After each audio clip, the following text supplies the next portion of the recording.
ಕಾಂಗ್ರೆಸ್ನಲ್ಲಿ by election ಬಡಿದಾಟ, ದಾವಣಗೆರೆಯಲ್ಲಿ ಭಿನ್ನಮತ ಸ್ಫೋಟ. ವೀಕ್ಷಕರೇ, ರಾಜ್ಯ ರಾಜಕಾರಣದಲ್ಲಿ ಶತ್ರುಗಳು ಹೊರಗಿರುವುದಕ್ಕಿಂತ ಒಳಗಿದ್ದಾಗ ಹೆಚ್ಚು ಅಪಾಯಕಾರಿ ಎನ್ನುವ ಮಾತಿದೆ. ಕರ್ನಾಟಕದ ಕಾಂಗ್ರೆಸ್ನಲ್ಲಿ ಈಗ ಆಗುತ್ತಿರುವುದು ಕೂಡ ಇದೆ. ದಾವಣಗೆರೆ ದಕ್ಷಿಣ ಮತ್ತು ಬಾಗಲಕೋಟೆ ಉಪಚುನಾವಣೆಯ ಮತದಾನ ಮುಗಿದಿದೆ. ಮೇ 4ರಂದು ಫಲಿತಾಂಶವು ಕೂಡ ಹೊರಬೀಳುತ್ತೆ. ಆದರೆ ರಿಸಲ್ಟ್ ಬರುವ ಮೊದಲೇ ಕಾಂಗ್ರೆಸ್ನಲ್ಲಿ ಗೆಲುವಿನ ವಿಶ್ವಾಸಕ್ಕಿಂತ ಹೆಚ್ಚಾಗಿ ಸೋಲಿನ ಭೀತಿ ಮತ್ತು ಒಬ್ಬರ ಮೇಲೊಬ್ಬರು ಗೂಬೆ ಕೂರಿಸುವ ರಾಜಕೀಯ ಅತಿರೇಕಕ್ಕೆ ಹೋಗಿದೆ. ದಾವಣಗೆರೆ ಟಿಕೆಟ್ ಹಂಚಿಕೆಯ ವಿಚಾರದಲ್ಲಿ ಶುರುವಾದ ಬೆಂಕಿ ಈಗ ಇಡೀ ಪಾರ್ಟಿಯನ್ನೇ ಸುಡುವ ಹಂತಕ್ಕೆ ತಲುಪಿದೆ. ಜಮೀರ್ ಅಹಮದ್ ರವರ ಅತಿಯಾದ ಆತ್ಮವಿಶ್ವಾಸ ಅಥವಾ ಲಾಬಿ ರಾಜಕೀಯ ಈಗ ಅವರದ್ದೇ ಸಮುದಾಯದ ನಾಯಕರನ್ನ ಕೆರಳಿಸಿದೆ. ರಿಜ್ವಾನ್ ಅರ್ಷದ್, ಸಲೀಂ ಅಹಮದ್ ಅಂತಹ ನಾಯಕರು ಈಗ ಬಹಿರಂಗವಾಗಿ ಜಮೀರ್ ವಿರುದ್ಧ ಯುದ್ಧ ಘೋಷಿಸಿದ್ದಾರೆ. ಸಚಿವ ಎಸ್ ಮಲ್ಲಿಕಾರ್ಜುನ ಬಹಿರಂಗವಾಗಿ ಕಿಡಿಕಾರಿದ್ದಾರೆ.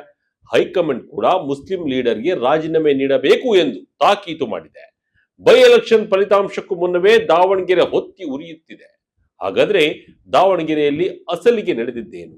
ಜಮೀರ್ ಅಹಮದ್ ವಿರುದ್ಧ ಹೈಕಮಾಂಡ್ಗೆ ದೂರು ಹೋಗಿದ್ದು ಯಾಕೆ? ಡಿಕೆ ಶಿವಕುಮಾರ್ಗೆ ಅಲ್ಪಸಂಖ್ಯಾತ ಸಮಿತಿಯನ್ನೇ ವಿಸರ್ಜಿಸುವ ಅನಿವಾರ್ಯತೆ ಯಾಕೆ ಬಂತು? ಇನ್ಸೈಡ್ ಡೀಟೇಲ್ಸ್ ಇಲ್ಲಿದೆ.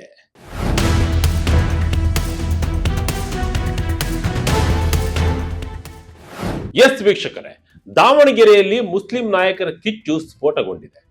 ಬೈ ಎಲೆಕ್ಷನ್ ಮುಗಿಯುತ್ತಿದ್ದಂತೆಯೇ ಬಹಿರಂಗವಾಗಿ ಒಬ್ಬರ ಮೇಲೆ ಒಬ್ಬರು ಆರೋಪ ಪ್ರತ್ಯಾರೋಪ ಮಾಡ್ತಾ ಇದ್ದಾರೆ. ಕೆಪಿಸಿಸಿ ಅಲ್ಪಸಂಖ್ಯಾತರ ವಿಭಾಗಕ್ಕೆ ಅಬ್ದುಲ್ ಜಬ್ಬಾರ್ ರಾಜೀನಾಮೆ ನೀಡುತ್ತಿದ್ದಂತೆ ದಾವಣಗೆರೆ ಚುನಾವಣೆ ವಿಚಾರದಲ್ಲಿ ಮುಸ್ಲಿಂ ನಾಯಕರ ಭಿನ್ನಾಭಿಪ್ರಾಯ ಬಯಲಿಗೆ ಬಂದಿದೆ. ಇದು ಮುಂದೆ ಯಾವ ಹಂತಕ್ಕೆ ಹೋಗುತ್ತೆ ಅನ್ನೋದೇ ಈಗ ಆತಂಕ ಶುರುವಾಗಿರೋದು.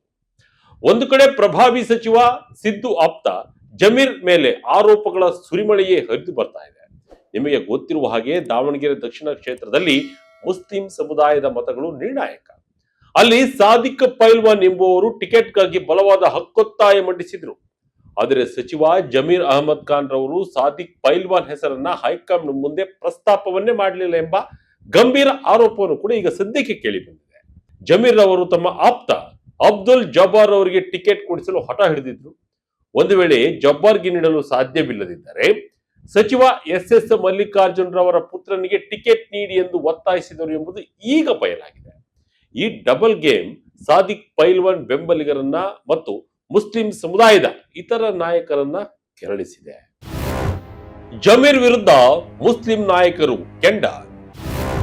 ಡಬಲ್ ಗೇಮ್ ಆಡಿದ್ರ ಜಮೀರ್ ಅಹಮದ್.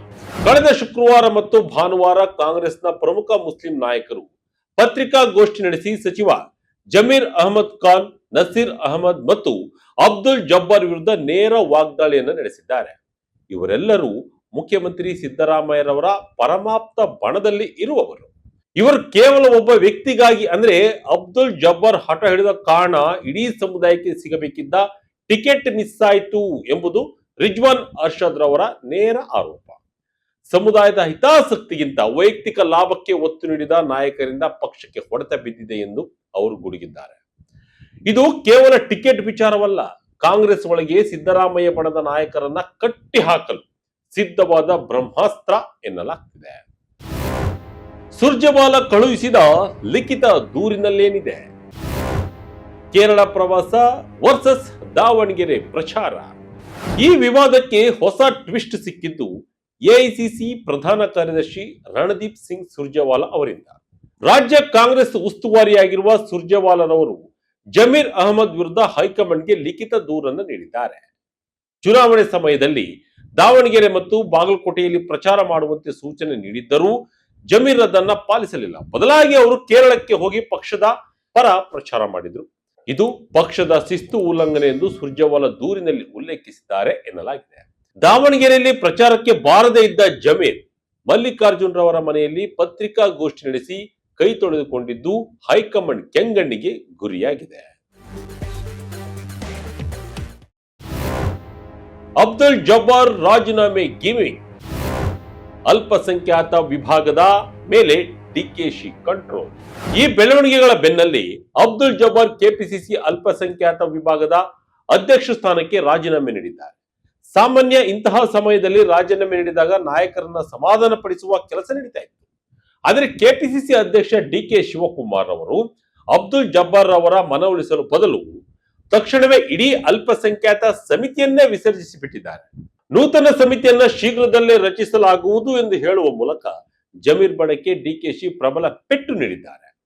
ಇದು ಜಮೀರ್ ಮತ್ತು ಅವರ ಆಪ್ತರ ಪ್ರಭಾವವನ್ನ ಕುಗ್ಗಿಸುವ ಡಿಕೆಶಿ ಬಣದ ರಣತಂತ್ರ ಎಂಬ ವಿಶ್ಲೇಷಣೆ ಕೇಳಿ ಬರ್ತಾ ಇದೆ.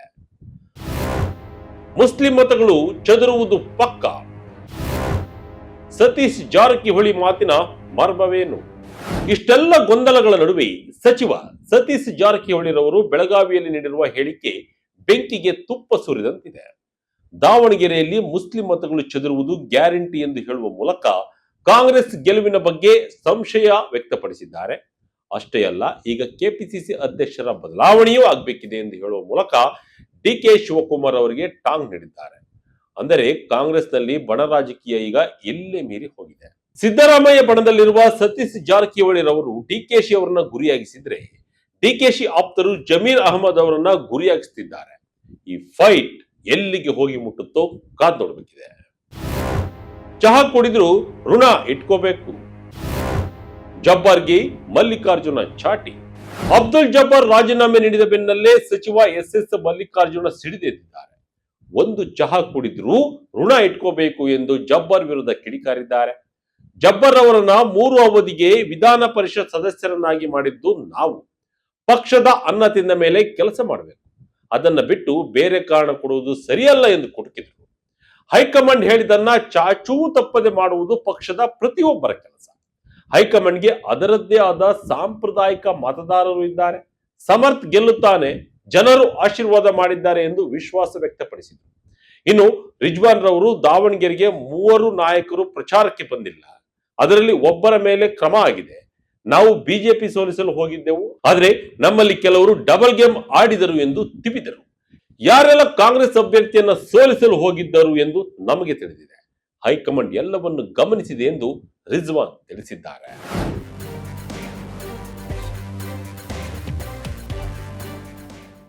ವೀಕ್ಷಕರೇ, ಮೇ 4ರ ಫಲಿತಾಂಶ ಕಾಂಗ್ರೆಸ್ ಪಾಲ್ಗೆ ಅತಿ ಮುಖ್ಯ. ಒಂದು ವೇಳೆ ದಾವಣಗೆರೆಯಲ್ಲಿ ಕಾಂಗ್ರೆಸ್ ಸೋತರೆ ಅದರ ಪೂರ್ಣ ಹೊಣೆಯನ್ನ ಜಮೀರ್ ಅಹಮದ್ ಮತ್ತು ಸಿದ್ದರಾಮಯ್ಯ ಬಣದ ಮೇಲೆ ಹೊರಿಸಲು ಡಿಕೆಶಿ ಬಣ ಸಜ್ಜಾಗಿದೆ. ಅಲ್ಪಸಂಖ್ಯಾತರನ್ನ ಕಡೆಗಣಿಸಿದ್ದರಿಂದಲೇ ಸೋಲಾಯಿತು ಎಂಬ ಅಸ್ತ್ರವನ್ನ ಬಳಸಿ ಜಮೀರ್ ಅವರ ಸಚಿವ ಸ್ಥಾನಕ್ಕೆ ಕುತ್ತು ತರುವ ಸಾಧ್ಯತೆ ಇದೆ. ಇನ್ನೊಂದೆಡೆ ಸಿದ್ದರಾಮಯ್ಯರವರ ರಾಜಕೀಯ ಕಾರ್ಯದರ್ಶಿ ನಜೀರ್ ಅಹಮದ್ ಕೂಡ ರಾಜೀನಾಮೆ ನೀಡುವ ಸಾಧ್ಯತೆ ಬಗ್ಗೆ ಚರ್ಚೆ ನಡೀತಾ ಇದೆ.